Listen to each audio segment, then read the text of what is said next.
ਮੂਰਤ ਪਹਿਰ ਤਿਤ ਵਾਰ ਗਣਾਏ। ਦੋਏ ਪੱਖ 12 ਮਾਹ ਕਰ ਸੰਜੋਗ ਬਣਾਏ। 6 ਰੁੱਤੀ ਵਰਤਾਈਆਂ ਬਹੁ ਚਲਤ ਬਣਾਏ। ਸੂਰਜ ਇੱਕ ਵਰਤਦਾ ਲੋਕ ਵੇਦ ਅਲਾਏ। 4 ਵਰਨ 6 ਦਰਸ਼ਨਾ ਬਹੁ ਪੰਥ ਚਲਾਏ। ਆਪੇ ਆਪ ਵਰਤਦਾ ਗੁਰਮੁਖ ਸਮਝਾਏ। ਆਪੇ ਆਪ ਵਰਤਦਾ ਗੁਰਮੁਖ ਸਮਝਾਏ। ਵਾਹਿਗੁਰੂ ਜੀ ਕਾ ਖਾਲਸਾ ਵਾਹਿਗੁਰੂ ਜੀ ਕੀ ਫਤਿਹ। ਚਵਰ ਸ਼ਤਰ ਤਖਤ ਦੇ ਮਾਲਕ ਵਾਲੀਏ ਕੁਲ ਆਲਮ ਹਜ਼ੂਰ ਪਿਤਾ ਦੀਨ ਦਇਆਲ ਪਾਤਸ਼ਾਹ ਧੰਨ ਧੰਨ ਸਤਿਗੁਰੂ ਸਾਹਿਬ ਸ੍ਰੀ ਗੁਰੂ ਗ੍ਰੰਥ ਸਾਹਿਬ ਮਹਾਰਾਜ ਜੀ ਦੀ ਪਾਵਨ ਅਰ ਪਵਿੱਤਰ ਹਜ਼ੂਰੀ ਦੇ ਅੰਦਰ ਸੰਧਿਆ ਵੇਲੇ ਦੇ ਦੀਵਾਨਾਂ ਦੀ ਹਾਜ਼ਰੀ ਭਰ ਰਹੇ ਭਾਗਾਂ ਵਾਲੇ ਸਤਸੰਗੀ ਜਨੋ, ਸਾਹਿਬਾਂ ਦੀ ਅਪਾਰ ਦਇਆ ਰਹਿਮਤ ਦਾ ਸਦਕਾ ਪਾਵਨ ਗੋਦ ਦੇ ਅੰਦਰ ਜੁੜ ਕਰਕੇ ਮਾਲਕ ਜੀ ਦੀ ਪਾਵਨ ਬਾਣੀ ਦੇ ਕੀਰਤਨ ਦੇ ਨਾਲ ਸਾਂਝ ਬਣਾ ਰਹੇ ਸਾਂ। ਉਪਰੰਤ ਭਾਈ ਸਾਹਿਬ ਭਾਈ ਗੁਰਦਾਸ ਜੀ ਦੀਆਂ ਪਾਵਨ ਵਾਰਾਂ ਦੀ ਲੜੀਵਾਰ ਵਿਚਾਰ ਦੇ ਨਾਲ ਜੁੜਨ ਦਾ ਸੁਭਾਗ ਸਮਾਂ ਪ੍ਰਾਪਤ ਹੋਇਆ ਹੈ। ਇਸ ਲੜੀ ਦੇ ਤਹਿਤ ਪਿਛਲੇ ਦੇ ਦੀਵਾਨਾਂ ਦੇ ਅੰਦਰ ਦੂਜੀ ਵਾਰ ਦੀਆਂ 13 ਪੌੜੀਆਂ ਦੀ ਵਿਚਾਰ ਆਪ ਸੰਗਤਾਂ ਦੇ ਨਾਲ ਸਾਂਝੀ ਕੀਤੀ। ਅਗਲੇਰੀ 14 ਨੰਬਰ ਪੌੜੀ, ਜਿਸ ਦਾ ਪਾਠ ਆਪ ਜੀਆਂ ਨੇ ਸਤਿਕਾਰਯੋਗ ਭਾਈ ਸਾਹਿਬ ਹੁਣਾਂ ਪਾਸੋਂ ਸ਼੍ਰਵਣ ਕੀਤਾ ਹੈ, ਇਸ ਦੀ ਵਿਚਾਰ ਆਪ ਸੰਗਤਾਂ ਦੇ ਨਾਲ ਸਾਂਝੀ ਕਰਨੀ ਹੈ। ਆਓ ਵਿਚਾਰਾਂ ਦੀ ਆਰੰਭਤਾ ਤੋਂ ਪਹਿਲਾਂ ਗੁਰੂ ਚਰਨਾਂ ਦੇ ਅੰਦਰ ਹਾਜ਼ਰੀ ਲਵਾਈਏ। ਬੜੇ ਪਿਆਰ ਅਤੇ ਅਦਬ ਸਹਿਤ ਆਖੋ ਜੀ ਸਤਿਨਾਮ ਸ੍ਰੀ ਵਾਹਿਗੁਰੂ ਸਾਹਿਬ ਜੀ। ਵਾਹਿਗੁਰੂ ਜੀ ਪਾਲ ਘੜੀਆਂ ਮੂਰਤ ਪਹਿਰ ਥਿਤ ਵਾਰ ਗਣਾਏ। ਭਾਈ ਗੁਰਦਾਸ ਜੀ ਨੇ ਜਿੱਥੇ ਕੱਲ ਦੀ ਪੌੜੀ ਦੇ ਅੰਦਰ ਗਾਂ ਦੇ ਦੁੱਧ ਦੀ ਉਦਾਹਰਨ ਦੇ ਕਰਕੇ ਸਾਨੂੰ ਇਹ ਗੱਲ ਸਮਝਾਈ ਕਿ ਸਤਿਗੁਰੂ ਦੇ ਨਾਲ, ਉਸ ਅਕਾਲ ਪੁਰਖ ਵਾਹਿਗੁਰੂ ਦੇ ਨਾਲ ਜੁੜਨਾ ਕਿਵੇਂ ਹੈ। ਉੱਥੇ ਹੀ ਅੱਜ ਸਾਨੂੰ ਪ੍ਰਕਿਰਤੀ ਦੇ ਵਿੱਚੋਂ, ਸਾਡੇ ਆਲੇ ਦੁਆਲੇ ਦੇ ਵਿੱਚੋਂ ਸੂਰਜ ਦੇ ਪ੍ਰਭਾਵ, ਸਮੇਂ ਦੀ ਵੰਡ ਦੇ ਵਿੱਚੋਂ ਸਮਝਾਉਣ ਦਾ ਯਤਨ ਕਰਦੇ ਨੇ। ਕਿਉਂਕਿ ਜੇਕਰ ਅਸੀਂ ਸਮਝਣਾ ਹੈ ਤਾਂ ਸਾਨੂੰ ਉਦਾਹਰਨਾਂ ਦੀ ਲੋੜ ਪੈਂਦੀ ਆ, ਔਰ ਉਦਾਹਰਨਾਂ ਦੇ ਨਾਲ ਸਮਝਣਾ ਬੜਾ ਸੌਖਾ ਹੋ ਜਾਂਦਾ ਹੈ। ਕਈ ਵਾਰ ਮਨੁੱਖ ਉਸੇ ਉਦਾਹਰਨ ਦੇ ਨਾਲ ਸਮਝਦਾ ਹੈ ਜਿਸ ਬਾਰੇ ਉਹਨੂੰ ਗਿਆਨ ਹੋਵੇ, ਜਿਸ ਖਿੱਤੇ ਦੇ ਨਾਲ ਉਹ ਜੁੜਿਆ ਹੋਵੇ, ਜਿਸ ਕਾਰਜ ਨੂੰ ਉਹ ਕਰਦਾ ਹੋਵੇ, ਜਿਹੜੇ ਥਾਂ ਦੇ ਉੱਤੇ ਹੋਵੇ, ਉਸੇ ਢੰਗ ਦੇ ਨਾਲ ਸਮਝਦਾ ਹੈ। ਤੇ ਭਾਈ ਗੁਰਦਾਸ ਜੀ ਨੇ ਹਰੇਕ ਢੰਗ ਦੇ ਨਾਲ ਸਮਝਾਉਣ ਦਾ ਯਤਨ ਕੀਤਾ। ਹਰੇਕ ਤਰੀਕੇ ਦੀ ਉਦਾਹਰਨ ਦੇ ਕਰਕੇ ਸਾਨੂੰ ਸਮਝਾਇਆ ਹੈ ਕਿ ਉਸ ਅਕਾਲ ਪੁਰਖ ਵਾਹਿਗੁਰੂ ਦੀ ਹੋਂਦ ਹਰੇਕ ਥਾਂ ਦੇ ਉੱਤੇ ਹੈ ਤੇ ਵਿਰਲਾ ਸਮਝਦਾ ਉਹੀ ਹੈ ਜਿਹੜਾ ਗੁਰਮੁਖ ਹੈ, ਜਿਹੜਾ ਆਪਣੀਆਂ ਸਿਆਣਪਾਂ, ਆਪਣੀਆਂ ਚਤਰਾਈਆਂ ਨੂੰ ਵਰਤਦਾ ਹੈ। ਸਤਿਗੁਰੂ ਕਹਿੰਦੇ ਫਿਰ ਉਹਨੂੰ ਇਸ ਮਾਲਕ ਦੀ ਬਾਣੀ ਦੀ, ਉਹਨੂੰ ਉਸ ਅਕਾਲ ਪੁਰਖ ਵਾਹਿਗੁਰੂ ਦੀ ਗੱਲ ਜਿਹੜੀ ਹੈ ਉਹ ਵਿਚਾਰਧਾਰਾ ਸਮਝ ਨਹੀਂ ਆ ਸਕਦੀ। ਭਾਈ ਗੁਰਦਾਸ ਜੀ ਨੇ ਗੱਲ ਕੀਤੀ, ਕਹਿੰਦੇ ਉਸ ਸੂਰਜ ਦੀ ਗੱਲ ਕਰਦੇ ਆ ਕਿ ਸੂਰਜ ਦੇ ਪ੍ਰਭਾਵ ਦੇ ਨਾਲ ਇਸ ਤੇ ਸਾਰਾ ਕੁਝ ਚੱਲਦਾ ਹੈ। ਸੂਰਜ ਦੇ ਪ੍ਰਭਾਵ ਦੇ ਨਾਲ ਸਮੇਂ ਦੀ ਵੰਡ ਕੀਤੀ ਔਰ ਉਸੇ ਵੰਡ ਦੇ ਵਿੱਚੋਂ ਮਨੁੱਖ ਨੇ ਆਪਣੀ ਸਹੂਲਤ ਦੇ ਅਨੁਸਾਰ ਪਲ ਬਣਾ ਲਏ। ਥਿਤੀਆਂ ਬਣਾ ਲਈਆਂ, ਆਪਣੀ ਸਹੂਲਤ ਦੇ ਵਾਸਤੇ ਘੜੀਆਂ 'ਚ ਵੰਡਿਆ ਸਮੇਂ ਨੂੰ, ਪਹਿਰਾਂ ਦੇ ਵਿੱਚ ਵੰਡਿਆ, ਮਹੂਰਤ ਦੇ ਵਿੱਚ ਵੰਡਿਆ। ਸਹੂਲਤ ਆਪਣੀ ਵਾਸਤੇ ਮਨੁੱਖ ਨੇ ਆਪਣੇ ਤਰੀਕੇ ਦੇ ਨਾਲ, ਆਪਣੀ ਸਿਆਣਪ ਦੇ ਨਾਲ ਉਸ ਸਾਰੇ ਹੀ ਸਮੇਂ ਨੂੰ ਹਰੇਕ ਢੰਗ ਦੇ ਨਾਲ, ਆਪਣੇ ਤਰੀਕੇ ਦੇ ਨਾਲ, ਜਿੰਨੀ ਕੁ ਉਹਦੇ ਕੋਲ ਸਿਆਣਪ ਸੀ ਸਮੇਂ ਦੇ ਨਾਲ, ਜਿਵੇਂ ਜਿਵੇਂ ਪਹਿਲੋਂ ਮਨੁੱਖ ਨੂੰ ਸਿਰਫ ਇੰਨਾ ਪਤਾ ਸੀ ਵੀ ਦਿਨ ਤੇ ਰਾਤ ਹੈ, ਪਰ ਜਦੋਂ ਗਿਆਨ ਆਇਆ ਮਨੁੱਖ ਨੇ ਸਮੇਂ ਨੂੰ ਵੰਡਿਆ, 4 ਪਹਿਰਾਂ ਦੇ ਵਿੱਚ ਵੰਡ ਲਿਆ।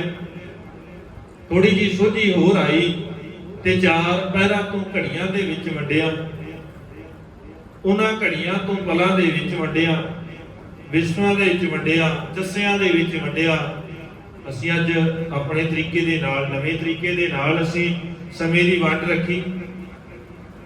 ਸੈਕਿੰਡ ਦੇ ਵਿੱਚ ਵੰਡਿਆ, ਮਿੰਟ ਦੇ ਵਿੱਚ ਵੰਡਿਆ, ਨੈਨੋ ਸੈਕਿੰਡ ਦੇ ਵਿੱਚ ਵੰਡਿਆ। ਉਹ ਸਾਡੀ ਆਪਣੀ ਸਹੂਲਤ ਹੈ, ਜਿਵੇਂ ਦੀ ਸਾਨੂੰ ਜਾਚ ਹੈ, ਜਿੰਨੀ ਕੁ ਸਾਡੇ ਅੰਦਰ ਲਿਆਕਤ ਹੈ, ਅਸੀਂ ਉਸੇ ਢੰਗ ਦੇ ਨਾਲ ਸਮੇਂ ਨੂੰ ਵੰਡਦੇ ਹਾਂ। ਦੋਏ ਪੱਖ 12 ਮਾਹ ਕਰ ਸੰਜੋਗ ਬਣਾਏ। ਮਨੁੱਖ ਨੇ ਮਹੀਨੇ ਨੂੰ ਵੰਡਿਆ। ਜਦੋਂ ਮਹੀਨਾ ਵੰਡਿਆ ਦਿਨਾਂ ਦੀ ਗਿਣਤੀ ਦੇ ਹਿਸਾਬ ਦੇ ਨਾਲ, ਮਹੀਨੇ ਦੀ ਘਾੜਤ ਕੀਤੀ ਤੇ ਮਹੀਨੇ ਨੂੰ 2 ਹਿੱਸਿਆਂ ਦੇ ਵਿੱਚ ਵੰਡਿਆ। ਪੱਖਾਂ ਦੇ ਵਿੱਚ 2 ਪੱਖ, ਸ਼ੁਕਲ ਪੱਖ ਤੇ ਕ੍ਰਿਸ਼ਨ ਪੱਖ, ਵੀ ਇੱਕ 15 ਦਿਨਾਂ ਦੇ ਵਿੱਚ ਵੰਡਿਆ, ਵੀ ਇੱਕ ਪੱਖ ਜਿਹੜਾ ਹੈ ਉਹ 15 ਦਿਨ ਦਾ ਹੈ, ਮੱਸਿਆ ਤੋਂ ਲੈ ਕੇ ਪੁੰਨਿਆ ਤੱਕ ਦਾ, ਤੇ ਪੁੰਨਿਆ ਤੋਂ ਲੈ ਕੇ ਫਿਰ ਮੱਸਿਆ ਤੱਕ ਦਾ। ਇਦਾਂ ਕਰਕੇ ਮਨੁੱਖ ਨੇ 15 ਦਿਨਾਂ ਦੇ ਵਿੱਚ ਮਹੀਨੇ ਦੀ ਵੰਡ ਕੀਤੀ, ਔਰ ਉਸ ਤੋਂ ਬਾਅਦ 12 ਮਹੀਨਿਆਂ ਦੇ ਵਿੱਚ ਵੰਡਿਆ ਤੇ 12 ਮਹੀਨਿਆਂ ਦਾ ਇੱਕ ਸਾਲ ਬਣਾ ਕਰਕੇ ਉਹਨੇ ਸਾਰਾ ਹੀ ਇਕੱਠ ਕੀਤਾ ਹੈ। ਛੇ ਰੁੱਤੀ ਵਰਤਾਈਆਂ ਬਹੁ ਚਲਤ ਬਨਾਏ। ਮਨੁੱਖ ਨੇ ਫਿਰ ਸਾਰੇ ਹੀ ਸਾਲ ਨੂੰ 6 ਰੁੱਤਾਂ ਦੇ ਵਿੱਚ ਵੰਡ ਲਿਆ। ਮੌਸਮ ਦੇ ਹਿਸਾਬ ਦੇ ਨਾਲ ਇਹ ਵੀ ਸੂਰਜ ਦਾ ਪ੍ਰਭਾਵ ਹੈ। ਸੂਰਜ ਦੇ ਪ੍ਰਭਾਵ ਦੇ ਕਰਕੇ ਹੀ ਮਨੁੱਖ ਨੇ ਇਹ ਸਮੇਂ ਨੂੰ ਵੰਡਿਆ ਕਿ ਠੰਡ ਦੀ ਰੁੱਤ ਹੈ, ਗ੍ਰੀਖਮ ਰੁੱਤ ਹੈ, ਬਰਸਾਤ ਦੀ ਹੈ, ਬਸੰਤ ਰੁੱਤ ਹੈ। ਇਦਾਂ ਕਰਕੇ ਇਸ ਮਨੁੱਖ ਨੇ ਆਪਣੀ ਲਿਆਕਤ, ਆਪਣੀ ਸਿਆਣਪ ਤੇ ਉਹ ਸੂਰਜ ਦੇ ਪ੍ਰਭਾਵ ਦੇ ਕਰਕੇ ਰੁੱਤਾਂ ਨੂੰ ਵੰਡਿਆ ਹੈ। ਸੂਰਜ ਇੱਕ ਵਰਤਦਾ ਲੋਕ ਵੇਦ ਅਲਾਏ। ਸੂਰਜ ਇੱਕੋ ਹੀ ਹੈ। ਭਾਵੇਂ ਬਾਣੀ ਦੇ ਅੰਦਰ ਵੀ ਆਪਾਂ ਬਚਨ ਪੜ੍ਹਦੇ ਹਾਂ, ਜਦੋਂ ਸੋਹਿਲਾ ਸਾਹਿਬ ਦਾ ਜਾਪ ਕਰਦੇ ਹਾਂ, ਸੂਰਜ ਇੱਕੋ ਰੁੱਤ ਅਨੇਕ, ਨਾਨਕ ਕਰਤੇ ਕੀ ਕੀਤੇ ਵੇਸ। ਇਹ ਉਦਾਹਰਨ ਹੈ। ਸਤਿਗੁਰੂ ਕਹਿੰਦੇ ਸੂਰਜ ਇੱਕ ਹੀ ਹੈ। ਉਸੇ ਸੂਰਜ ਦੇ ਕਰਕੇ ਰੁੱਤਾਂ ਬਦਲਦੀਆਂ ਨੇ, ਉਸੇ ਸੂਰਜ ਦੇ ਕਰਕੇ ਹੀ ਇਹ ਸਮੇਂ ਦੀ ਵੰਡ ਕੀਤੀ ਗਈ, ਉਸੇ ਦੇ ਨਾਲ ਹੀ ਸਾਰਾ ਕੁਝ ਚੱਲਦਾ ਹੈ। ਔਰ ਇਸੇ ਨੂੰ ਸਮਝਾਉਂਦਿਆਂ ਸਤਿਗੁਰੂ ਕਹਿੰਦੇ ਨੇ ਫਿਰ ਉਹ ਮਾਲਕ ਵੀ ਇਦਾਂ ਦਾ ਹੀ ਹੈ, ਕੋਈ ਇੱਕੋ ਹੀ ਹੈ। ਉਸੇ ਇੱਕੋ ਤੋਂ ਹੀ ਸਾਰਾ ਪਸਾਰਾ ਹੈ, ਉਸੇ ਇੱਕੋ ਤੋਂ ਹੀ ਸਾਰਾ ਕੁਝ ਪੈਦਾ ਹੁੰਦਾ ਹੈ, ਪਰ ਸਾਨੂੰ ਸਮਝ ਨਹੀਂ ਆਉਂਦੀ। ਹੈ ਸਾਰਾ ਕੁਝ ਇੱਕੋ ਤੋਂ ਹੀ, ਇੱਕੋ ਦੇ ਕਰਕੇ ਇਹ ਸਾਰਾ ਪਸਾਰਾ ਚੱਲਦਾ ਹੈ। ਸੂਰਜ ਇੱਕ ਵਰਤਦਾ ਲੋਕ ਵੇਦ ਅਲਾਏ। ਸਿਆਣੇ ਮਨੁੱਖ, ਦਾਨੇ ਮਨੁੱਖ ਗਿਆਨ ਦੇ ਵਿੱਚੋਂ, ਗਿਆਨ ਦੀਆਂ ਪੁਸਤਕਾਂ ਦੇ ਵਿੱਚੋਂ ਇਸ ਗੱਲ ਨੂੰ ਸਮਝਦੇ ਨੇ ਵੀ ਇੱਕੋ ਸੂਰਜ ਦੇ ਕਰਕੇ ਹੀ ਇਹ ਸਾਰਾ ਸੰਸਾਰ ਚੱਲਦਾ ਹੈ। ਇਹ ਸਾਰੇ ਸੰਸਾਰ ਦੇ ਵਿੱਚ ਸਮੇਂ ਦੀ ਵੰਡ ਕੀਤੀ ਗਈ ਤੇ ਉਸ ਇੱਕੋ ਹੀ ਅਕਾਲ ਪੁਰਖ ਵਾਹਿਗੁਰੂ ਤੋਂ ਇਹ ਸਾਰਾ ਸੰਸਾਰ ਰਚਿਆ ਹੈ। ਚਾਰ ਵਰਣ ਛੇ ਦਰਸ਼ਨ ਬਹੁ ਪੰਥ ਚਲਾਏ। ਔਰ ਮਨੁੱਖ ਨੇ ਹੈ ਉਸ ਅਕਾਲ ਪੁਰਖ ਵਾਹਿਗੁਰੂ ਤੋਂ ਹੀ ਸਾਰਾ ਕੁਝ ਬਣਿਆ, ਪੈਦਾ ਹੋਇਆ। ਪਰ ਇੱਥੇ ਇਹਨੇ 4 ਵਰਨਾਂ ਦੇ ਵਿੱਚ ਵੰਡ ਲਏ, 6 ਵਿਚਾਰ ਧਾਰਾਵਾਂ ਦੇ ਵਿੱਚ ਵੰਡਿਆ, 6 ਸ਼ਾਸਤਰਾਂ ਦੇ ਵਿੱਚ ਵੰਡਿਆ। ਉਹਨਾਂ 6 ਤੋਂ 6 ਪੰਥ ਚੱਲੇ, 6 ਘਰ, 6 ਗੁਰ, 6 ਉਪਦੇਸ਼, ਭਾਵ 6 ਪੰਥ, 6 ਗੁਰੂ ਉਹਨਾਂ ਦੇ, ਜਿਨ੍ਹਾਂ ਦੀ ਆਪਾਂ ਗੱਲ ਪਹਿਲਾਂ ਕੀਤੀ ਸੀ ਸ਼ੁਰੂਆਤ ਦੇ ਅੰਦਰ। ਭਾਈ ਗੁਰਦਾਸ ਜੀ ਨੇ ਉਹ ਵੱਖ-ਵੱਖ ਪੌੜੀਆਂ ਦੇ ਵਿੱਚ ਉਹਨਾਂ ਨੂੰ ਬਿਆਨਿਆ ਹੈ, ਉਹਦੀ ਗੱਲ ਆਪਾਂ ਪਹਿਲਾਂ ਕੀਤੀ। ਭਾਈ ਗੁਰਦਾਸ ਜੀ ਕਹਿੰਦੇ ਇਦਾਂ ਕਰਕੇ ਇਹ ਸਾਰਿਆਂ ਨੂੰ ਵੰਡਿਆ, ਜਿੱਥੇ ਸਮਾਂ ਵੰਡਿਆ ਸੂਰਜ ਦੇ ਪ੍ਰਭਾਵ ਦੇ। ਹਾਲਾਂਕਿ ਸੂਰਜ ਤੋਂ ਹੀ ਸਾਰਾ ਕੁਝ ਪੈਦਾ ਹੋਇਆ, ਇਸ ਅਕਾਲ ਪੁਰਖ ਵਾਹਿਗੁਰੂ ਤੋਂ ਪੈਦਾ ਹੋਣ ਵਾਲੇ ਮਨੁੱਖ ਨੇ ਸਾਰਿਆਂ ਨੂੰ ਆਪਣੇ ਵਰਗੇ ਜੀਵਾਂ ਨੂੰ ਵੰਡ ਦਿੱਤਾ। 4 ਵਰਨਾਂ ਦੇ ਵਿੱਚ ਵੰਡਿਆ, ਖੱਤਰੀ, ਬ੍ਰਾਹਮਣ, ਸ਼ੂਦ, ਵੈਸ, ਇਹਨਾਂ 4ਾਂ ਦੇ ਵਿੱਚ ਵੰਡਿਆ। ਤੇ ਕਿਸੇ ਨੂੰ ਕਹਿ ਦਿੱਤਾ ਵੀ ਇਹ ਸਾਰਿਆਂ ਤੋਂ ਉੱਚਾ ਹੈ ਤੇ ਕਿਸੇ ਨੂੰ ਕਹਿ ਦਿੱਤਾ ਇਹ ਸਾਰਿਆਂ ਤੋਂ ਨੀਵਾਂ ਹੈ। 6 ਪੰਥ ਬਣਾ ਲਏ ਵੀ ਅਸੀਂ ਬੜੇ ਸਿਆਣੇ ਆ। ਸਤਿਗੁਰੂ ਕਹਿੰਦੇ 6 ਘਰ 6 ਗੁਰ 6 ਉਪਦੇਸ਼, ਗੁਰ ਗੁਰ ਏਕੋ ਵੇਸ ਅਨੇਕ। ਮਤਲਬ ਕਹਿੰਦੇ ਕਰਨਾ ਕੀ ਹੈ ਬਾਬਾ, ਜੈ ਘਰ ਕਰਤੇ ਕੀਰਤ ਹੋਏ, ਸੋ ਘਰ ਰਾਖ ਵਡਾਈ ਤੋਏ। ਵੱਡਾ ਕੌਣ ਹੈ? ਵਡਿਆਈ ਵਾਸਤੇ ਕਾਬਲ ਕੌਣ ਹੈ? ਜਿੱਥੇ ਜਿਸ ਘਰ ਦੇ ਵਿੱਚ, ਜਿਸ ਹਿਰਦੇ ਘਰ ਦੇ ਵਿੱਚ ਉਸ ਮਾਲਕ ਦੀ ਗੱਲ ਹੁੰਦੀ ਹੋਵੇ ਉਹ ਸਾਰਿਆਂ ਤੋਂ, ਉਸ ਤੋਂ ਉੱਪਰ ਕੁਝ ਵੀ ਨਹੀਂ ਹੈ। ਤੇ ਮਾਲਕ ਕਹਿੰਦੇ ਫਿਰ ਇਦਾਂ ਹੀ ਹੈ, ਵਿਸਵੇ ਤਸਿਆਂ ਘੜੀਆਂ ਪਹਿਰਾਂ, ਤਿੱਤੀ ਵਾਰੀ ਮਾਹ ਹੋਆ, ਸੂਰਜ ਏਕੋ ਰੁੱਤ ਅਨੇਕ, ਨਾਨਕ ਕਰਤੇ ਕੇ ਕੀਤੇ ਵੇਸ। ਵੀ ਸਾਰਾ ਕੁਝ ਉਸ ਮਾਲਕ ਤੋਂ ਹੈ, ਉਹਦੇ ਵੇਸ਼ ਬੜੇ ਨੇ, ਉਹਨੇ ਆਪਣੇ ਵੇਸ਼ ਬਣਾਏ ਹੋਏ ਨੇ। ਸਾਡਾ ਇਹ ਵੇਸ਼ ਹੈ, ਇਹਦੇ ਅੰਦਰ ਕੀ ਹੈ? ਉਹ ਮਾਲਕ ਦੀ ਜੋਤ ਹੈ। ਆਕਾਰ ਕਿਵੇਂ ਦਾ ਹੈ, ਦੇਖ ਕਿਵੇਂ ਦੀ ਹੈ, ਰੰਗ ਕਿਵੇਂ ਦਾ ਹੈ, ਪਹਿਰਾਵਾ ਕਿਵੇਂ ਦਾ ਹੈ, ਜੋਤ ਸਾਰਿਆਂ ਦੇ ਅੰਦਰ ਉਸ ਮਾਲਕ ਵਾਹਿਗੁਰੂ ਦੀ ਹੈ। ਉਹ ਵੱਖਰੀ ਗੱਲ ਹੈ ਕਿ ਸਾਨੂੰ ਪਛਾਣ ਨਹੀਂ ਹੈ। ਸਾਨੂੰ ਇਹ ਗੱਲ ਅਜੇ ਤੱਕ ਸਮਝ ਨਹੀਂ ਆਈ ਕਿ ਉਸ ਮਾਲਕ ਦੇ ਕਰਕੇ ਹੀ ਇਹ ਸਾਰਾ ਸੰਸਾਰ ਚੱਲਦਾ ਹੈ ਤੇ ਉਸੇ ਦੇ ਕਰਕੇ ਹੀ ਸਾਡਾ ਜੀਵ ਚੱਲਦਾ ਹੈ, ਸਾਡਾ ਸਰੀਰ ਉਸੇ ਦੇ ਕਰਕੇ ਚੱਲਦਾ ਹੈ। ਸਾਡੇ ਅੰਦਰ ਜਿੰਦ ਉਸੇ ਮਾਲਕ ਵਾਹਿਗੁਰੂ ਦੀ ਬਖਸ਼ਿਸ਼ ਕੀਤੀ ਹੈ ਤੇ ਉਹਦੀ ਜਿੰਦ ਤੋਂ ਬਿਨਾ ਤੇ ਸਾਡੇ ਅੰਦਰ ਕੁਝ ਵੀ ਨਹੀਂ। ਮਾਲਕ ਬਾਣੀ ਦੇ ਅੰਦਰ ਬਖਸ਼ਿਸ਼ ਕਰਦੇ ਨਾ, ਹਮ ਆਦਮੀ ਹਾਂ ਇੱਕ ਦਮੀ, ਕਿ ਅਸੀਂ ਕਿੰਨੀ ਕੁ ਹੈ, ਇੱਕ ਦਮ ਦੀ, ਸਿਰਫ ਇੱਕੋ ਦਮ ਦੇ ਮੁਤਾਜ ਹੈ। ਜੇ ਇੱਕਦਮ ਆ ਗਿਆ ਤੇ ਠੀਕ ਹੈ, ਜੇ ਨਹੀਂ ਆਇਆ ਤੇ ਫਿਰ ਆਦਮੀ ਨਹੀਂ, ਆਦਮੀ। ਜਦੋਂ ਤੱਕ ਦਮ ਆ ਰਿਹਾ ਹੈ ਤੇ ਆਦਮੀ ਹੈ, ਜਦੋਂ ਨਹੀਂ ਆਇਆ ਤੇ ਫਿਰ ਲਾਸ਼। ਫਿਰ ਨਹੀਂ ਕੋਈ ਕਹਿੰਦਾ ਵੀ ਇਹ ਆਦਮੀ ਹੈ, ਫਿਰ ਕਹਿੰਦੇ ਸਰੀਰ ਹੈ, ਫਿਰ ਕਹਿੰਦੇ ਡੈਡ ਬੋਡੀ ਹੈ, ਫਿਰ ਕਹਿੰਦੇ ਨੇ ਇਹ ਲਾਸ਼ ਹੈ। ਫਿਰ ਨਾਮ ਹੀ ਨਹੀਂ ਲੈਣਾ ਚੰਗਾ ਲੱਗਦਾ ਕਿਸੇ ਨੂੰ, ਫਿਰ ਨਾਂ ਨਹੀਂ ਲੈਂਦਾ ਕੋਈ। ਫਿਰ ਕੋਈ ਨਹੀਂ ਕਹਿੰਦਾ ਵੀ ਮੇਰੀ ਮਾਂ ਨੂੰ ਚੁੱਕਣਾ ਹੈ, ਕੋਈ ਨਹੀਂ ਕਹਿੰਦਾ ਬਾਪ ਨੂੰ ਚੁੱਕਣਾ ਹੈ, ਕੋਈ ਨਹੀਂ ਕਹਿੰਦਾ ਪੁੱਤ ਨੂੰ ਚੁੱਕਣਾ ਹੈ, ਫਿਰ ਕਹਿੰਦੇ ਲਾਸ਼ ਨੂੰ ਚੁੱਕਣਾ ਹੈ। ਪਰ ਛੇਤੀ ਚੁੱਕ ਲਓ, ਖਰਾਬ ਹੋ ਜਾਏਗੀ, ਬੜਾ ਸਮਾਂ ਨਾ ਲਾਓ। ਹੈ ਉਸੇ ਤੋਂ ਹੀ ਪੈਦਾ ਹੋਇਆ ਸਾਰਾ ਕੁਝ। ਤੇ ਮਾਲਕ ਕਹਿੰਦੇ ਬਸ ਮਨੁੱਖ ਨੂੰ ਭੁਲੇਖਾ ਜ਼ਰੂਰ ਹੈ, ਇਹਨੇ ਆਪਣੇ ਆਪ ਨੂੰ ਉੱਚਾ ਪਾਉਣ ਵਾਸਤੇ ਸਿਰਫ ਦੂਜਿਆਂ ਨੂੰ ਨੀਵਾਂ ਦਿਖਾਇਆ। ਕਿਉਂਕਿ 4 ਵਰਨਾਂ ਦੀ ਵੰਡ ਕਰਨ ਵਾਲੇ ਨੇ ਵੀ ਤੇ ਇਹੀ ਕਿਹਾ ਨਾ ਕਿ ਵੰਡ ਕਰਨ ਦਾ ਹੱਕ ਮੇਰੇ ਕੋਲ ਹੈ ਤੇ ਮੈਂ ਸਾਰਿਆਂ ਤੋਂ ਸ੍ਰੇਸ਼ਟ ਹਾਂ। ਕਿਉਂਕਿ ਜਿਹੜਾ ਨਿਯਮ ਬਣਾਉਂਦਾ ਹੈ ਉਹ ਬਹੁਤੀ ਵਾਰ ਆਪਣੇ ਵਾਸਤੇ ਨਿਯਮ ਉਹ ਬਣਾਉਂਦਾ ਹੈ ਜਿਹੜੇ ਸਹੂਲਤ ਬੜੀ ਆਪਣੇ ਆਪ ਨੂੰ ਦਿੰਦੇ। ਮਨੁੱਖ ਆਪਣੀ ਸਹੂਲਤ ਨੂੰ ਰੱਖ ਕੇ ਨਿਯਮ ਬਣਾਉਂਦਾ ਹੈ ਕਿ ਜਿਹਦੇ ਨਾਲ ਮੇਰੀ ਸਹੂਲਤ ਜ਼ਿਆਦਾ ਹੋਵੇ, ਬਾਕੀਆਂ ਦੀ ਕੋਈ ਗੱਲ ਨਹੀਂ। ਬਾਕੀਆਂ ਨੂੰ ਵੀ ਸਹੂਲਤ ਹੋਣੀ ਚਾਹੀਦੀ ਹੈ ਪਰ ਮੈਨੂੰ ਪਹਿਲਾਂ ਹੋਣੀ ਚਾਹੀਦੀ ਹੈ। ਔਰ ਉਸੇ ਸਹੂਲਤ ਨੂੰ ਮੁੱਖ ਰੱਖਦਿਆਂ ਹੋਇਆ ਵੰਡ ਕਰਨ ਵਾਲੇ ਨੇ ਕਿਹਾ ਵੀ ਮੈਂ ਸਾਰਿਆਂ ਤੋਂ ਸ੍ਰੇਸ਼ਟ ਹਾਂ ਔਰ ਸਾਰੇ ਮੇਰੀ ਗੱਲ ਨੂੰ ਮੰਨਣ। ਹੁਣ ਉਹਦਾ ਆਪਣਾ ਬਣਾਇਆ ਨਿਯਮ ਹੈ ਨਾ। ਉਹ ਕਹਿੰਦਾ ਵੀ ਖੱਤਰੀ ਨੇ ਕੰਮ ਕਰਨਾ ਹੈ, ਕਿਹਦੇ ਵਾਸਤੇ ਰੱਖਿਆ ਕਰਨੀ ਹੈ, ਕਿਹਦੀ ਮੇਰੀ ਕਰਨੀ ਹੈ। ਬ੍ਰਾਹਮਣ ਕਹਿੰਦਾ ਜੇ ਸੂਦ ਕਮਾਈ ਕਰ ਲਿਆ ਹੈ, ਜੇ ਵੈਸ ਕਮਾਈ ਕਰਕੇ ਲਿਆ ਰਿਹਾ ਹੈ ਤੇ ਉਹਦੇ ਵਿੱਚੋਂ ਮੇਰਾ ਹੱਕ ਬਣਦਾ ਹੈ।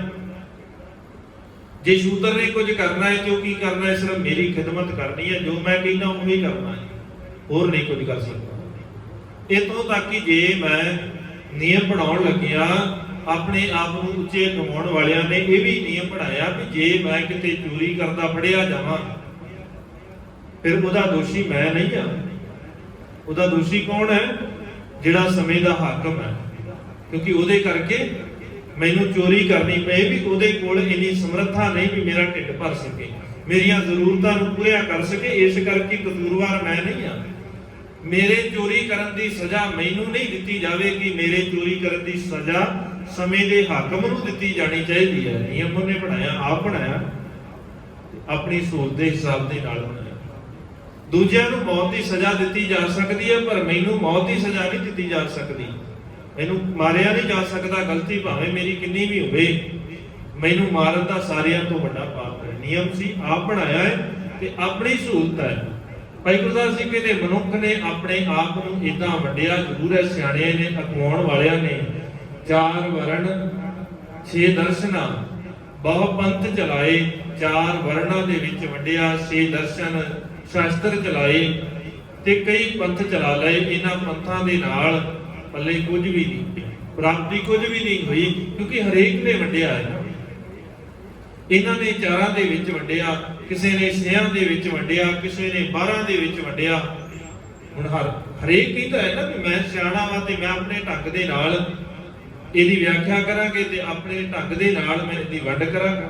ਇਦਾਂ ਕਰਦਿਆਂ ਸਾਰਿਆਂ ਨੇ ਉਸ ਮਾਲਕ ਨੂੰ ਭੁਲਾਇਆ, ਰੱਬ ਨੂੰ ਚੇਤਾ ਭੁਲਾ ਕਰਕੇ ਸਿਰਫ ਆਪਣੀਆਂ ਸਿਆਣਪਾਂ ਵਰਤੀਆਂ ਨੇ। ਤੇ ਮਾਲਕ ਕਹਿੰਦੇ ਚਤੁਰਾਈ ਨਾ ਚਤੁਰਭੁਜ ਪਾਈਆ, ਤੇਰੀਆਂ ਸਿਆਣਪਾਂ ਦੇ ਨਾਲ, ਤੇਰੇ ਹੰਕਾਰ ਦੇ ਕਰਕੇ ਤੂੰ ਰੱਬ ਨੂੰ ਨਹੀਂ ਪਾ ਸਕਦਾ ਹੈ।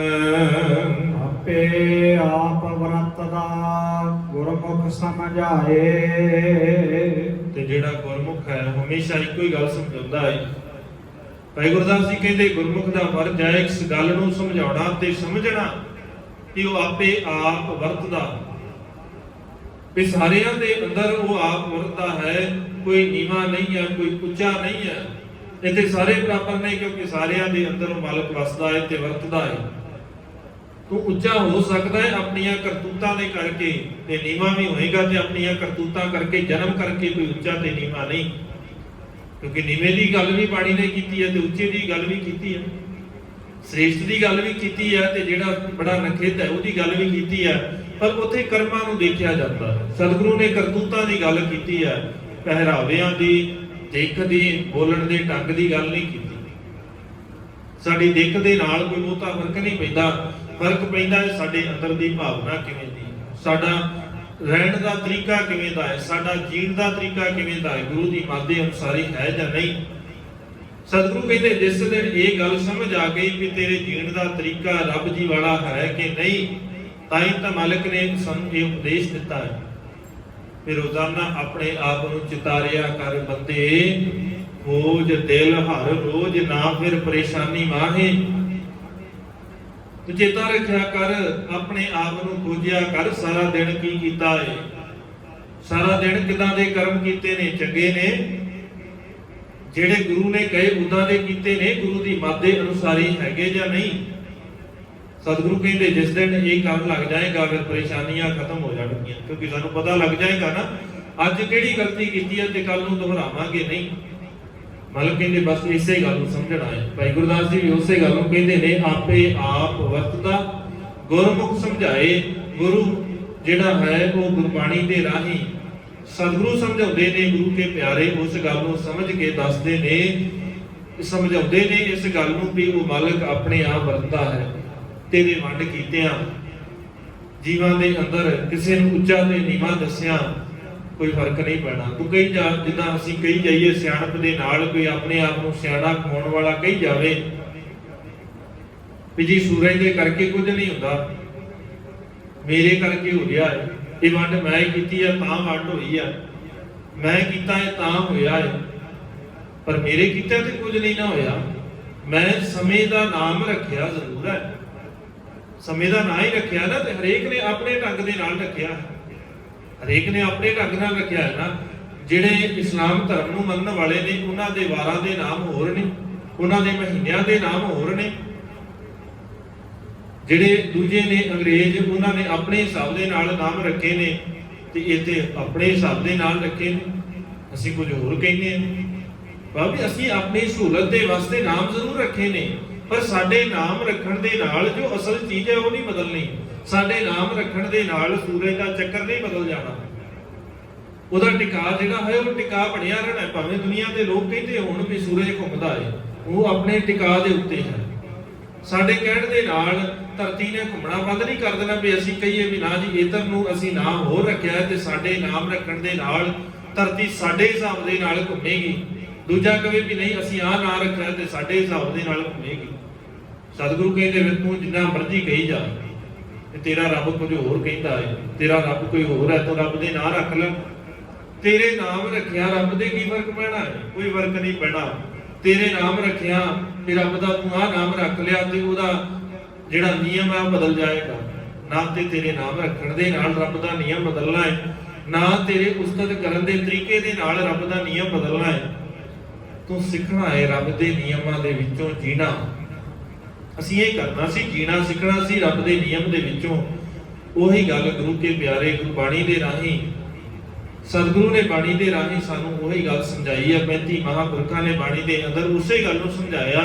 ਤੇ ਭਾਈ ਗੁਰਦਾਸ ਜੀ, ਭਾਈ ਨੰਦ ਲਾਲ ਸਿੰਘ ਜੀ ਹੁਣਾਂ ਨੇ ਉਸੇ ਗੱਲ ਦੀ ਵਿਆਖਿਆ ਕੀਤੀ ਬਿਆਨੇ ਆ। ਬਸ ਇਹ ਵੀ ਜ਼ਰੂਰੀ ਅਸੀਂ ਸਮਝ ਜਾਈਏ, ਸਾਡੇ ਹਿਰਦੇ ਦੇ ਅੰਦਰ ਉਹ ਸੱਚ ਦੀ ਵਿਚਾਰਧਾਰਾ, ਗੁਰਬਾਣੀ ਦਾ ਸਿਧਾਂਤ ਸਾਡੇ ਜੀਵਨ ਦੇ ਅੰਦਰ ਆ ਜਾਏ। ਵਿਚਾਰਾ ਕਰਦੇ ਆ ਹੋਈਆਂ ਬੇਅੰਤ ਭੁੱਲਾਂ ਦੀ ਖਿਮਾ।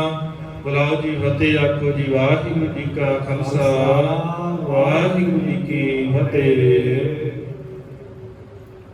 ਰਾਮ ਕਲੀ ਮਹਲਾ ਤੀਜਾ, ਆਨੰਦ ਓੰਕਾਰ।